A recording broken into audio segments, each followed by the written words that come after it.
What's cooking? Hi, welcome to What's Cooking with Gifty, and today I'm going to show you guys how I made my salmon poke bowl for lunch. I started off with some salt, which is a sea salt.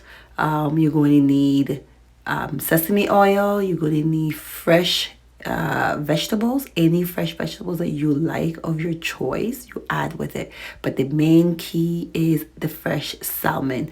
You could buy it pre-frozen or fresh. Take the skin off it.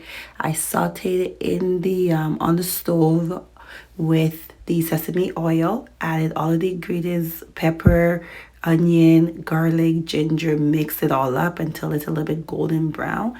And then I had white sticky rice on the side. I had already done on the rice cooker. I added the sesame, the rice vinegar to it, and just give it a different flavor. And then to top it off, I added the soya sauce.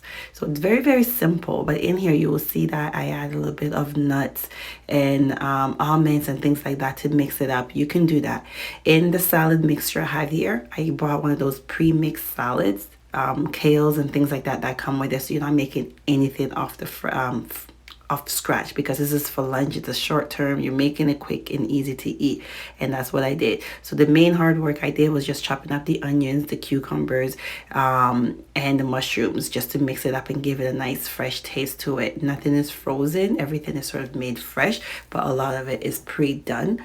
And you can add a little bit extra salt to it if you want, but because I'm trying to be a little bit more healthy, I added the sea salt to give a less salty flavor.